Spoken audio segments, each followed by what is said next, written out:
واستشهدوا شهیدین من رجالکم، گواه بگیرید دو شاهد. واستشهدوا شهیدین، دو شاهد، من رجالکم، از مردان. دو تا شاهد صدا کنیم که یعنی فلانی از ما قرض مایه، ما از فلانی قرض مام، تو شاهد باش. فإن لم یکونا رجلینی، اگر باز دو تا مرد نبود، فرجل، یک مرد، و امرأتانی، و دو تا زن. دو زن بیای شاهد بشه. علتی که دو زن گفته شده در قرآن عظیم و شان اینه که زنها اکثرا نسیان و فراموشی دارن. یک نکته، وقتی که در حضور شاهد قاضی دو تا زن استاده میشه، اگر یک زن فراموش کرده باشه همین قرض که فلانی از فلانی مایه، اگر فراموش کرده باشه، زن دیگه چه کار میکنه؟ به یاد از او میده که بله در فلان روز به این طریق زن چون در کنار زن آزادتر جواب میده. بناهن به این واسطه گفته شده، نه که خدای نخواسته اینجا حق و حقوق زن چکار شده باشه؟ پایمال شده باشه. در این عرصه قرض زن میتونه چی بشه؟ شاهد بشه. اما در عرصه حدود و بحث قصاص و اینها نمیتونه شاهد بشه زن، چون زن مرکز عطوفته. مرکز عطوفت، مهر، محبت، بالاخره مهربانیه.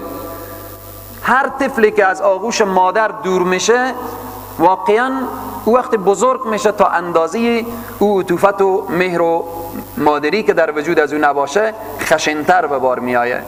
چون مادر و زن مرکز عطوفت و مهر و نوازشه، وقتی که اگه در عرصه حدود و قصاص و بالاخره اینها بیایه، با مجردی که بری زن بگم بیا تو شاهد شو کنی فلانی کشته میشه، او فوراً دست پای و لرزه میفته و بالاخره شاهد نمیشه که او ببینه که کسی انی شهادت بده فلانی کشته میشه، فلانی رجم میشه، فلانی بالاخره تیرباران میشه، او شهادت نمیده. به این واسطه در حدود و قصاص و در مسائل احکامات حدودی زن شاهد شده نمیتونه. اما در این عرصه که قرض، زن میره شهادت میده، ها من شاهد بودم که فلانی به فلانی چی داد؟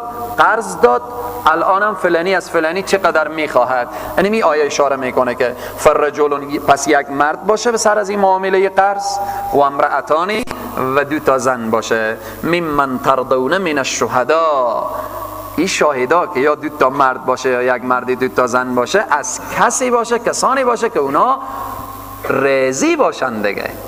یعنی کسر شما شاهد بگیرید که راضی بشید. ممن ترضونه، از اونا راضی بشید. من الشهدای، از این گواهان، یعنی انسانهایی باشه که اونا رو میشناسی به تمام معنا، شناخت داری، عدلنا، عدالتنا، راستگویینا، صداقتنا، به این طریق ایت اشخاصی رو بیار شاهد کن. ان تضل احداهما فتذکر احداهما الاخرى. آیه قرآن اشاره میکنه وقتی میگه دو تا زن بالاخره بیایه، ان تضل، اگر یکی فراموش کنه، احداهما، یکی از این دو زن اگر فراموش کرد، ان تضل، منظور اینجا اینه که اصل ضال کو گم کردن راهیه. اگر حافظی یکی همو بحث و همو گفتگو رها کرد، نفهمید که چند قرض بود، احداهما، یکی از این دو زن، فتذکر احداهما الاخرى، یک دیگه به یاد بده. این حکمتیونه، این نتیجه همین بحثه که چرا دو تا زن باشه. خود آیه اشاره میکنه ان تضل احداهما، اگر یک فراموش میکنه، فتذکر احداهما الاخرى، یک دیگه به یاد بده.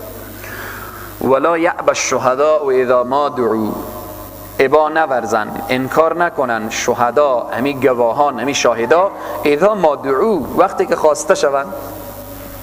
دو نفر شاهد شدن، یا یک مردی یا دو تا زن شاهد شدن، رفتن دنبال کار خود. 6 ماه بعد همین شخصی که خرید و فروش کردن، همین بیع و شرار صورت گرفته، بایی و مشتری به اصطلاح، چکار شد؟ بین هم دیگر افتادن. بین هم دیگر وقتی که افتادن، این شخص میگه که 20,000 بوده، این میگه 15,000 بوده، و به همین طریق هر کدوم یک چیزی دارن، یکی 10,000 میگه، یکی 15,000 میگه، یکی 20,000 میگه. اینجا نیاز به شاهدایه. نیاز به چیه؟ نیاز به شاهده. شاهد باید که به اینجا بیایه. اگر رفتن به دم سرا فلانی که شما شاهد بودیم بیاییم حالی به محکمه جواب بدیم، اینجا دیگه شاهدا انکار نکنن که نه ما نبودیم، ما خبر نداریم.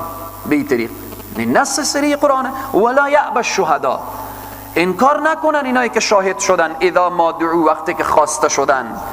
خب ولا تسأموا ان تكتبوه و همچنین ملول نشوید، خسته نشوید. از چی؟ ان تکتبو، این که شما از این نوشتن کاغذ، از این نامه چگونه؟ صغیرا او کبیرا، اگر معامله خوردی بود یا معامله بزرگی بود، اگر 10,000 افغانی بود و یا 100,000 افغانی بود و یا 1,000,000 بود، شما رو خسته نکنه. صغیرا او کبیرا، تا چی وقت بنویسیم؟ الی اجله، تا وقت همون مدت، 6 ماه، 2 ماه، 1 ماه، 20 روز بعد وعدی از او باید نوشته بشه. الی اجلی، تا به همون وقت معین. بعضی از مفسرین دیگه میفرمایند منظور از ان تکتبوا صغیرا او کبیرا اینه که شما رو این نوشتن کاغذ خسته نکنه. اگر بیخی یک کاغذ طولانی 20 خط 15 خط هم که شما من نوشتین، بالاخره بایی و مشتری میگفتن، همو بدهکار میگفت که بنویس، کاتب خسته نشه، بدهکار خسته نشه.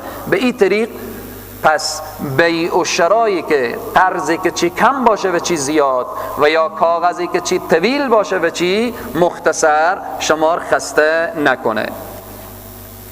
ذالکم، این نوشتن چی فایده داره؟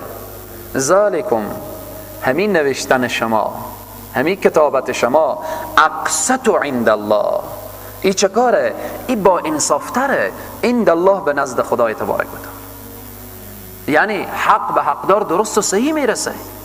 و اقوم للشهادتی، این درستره از برای چی؟ برای گواهی دادن. 6 ماه وعده پره میشه، انال بدهکار میگه که 10,000 بوده، طلبگار میگه 20,000 بوده. وقتی این خط باشه، این خیلی برای همین گواها و برای شاهدا و به همین هر دو طرف خیلی بهترتر و اینهایه.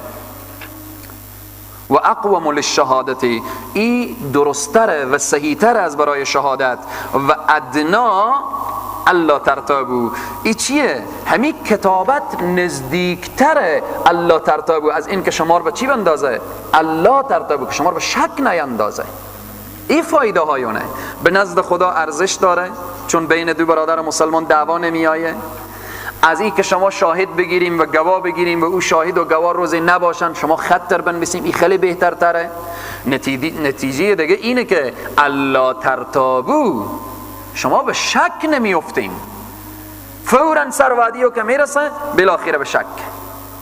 اگر خط نباشه شک، همیقذر بوده، نبوده، بوده، چه کار شده در این قسمت. بناهن این آیه مبارکه چی میفرمایه؟ میگه و ادنا الا ترتابو، این قریبتر و نزدیکتر به اینه که شما از شک دور میکنه، به شک دیگه نمیافتین.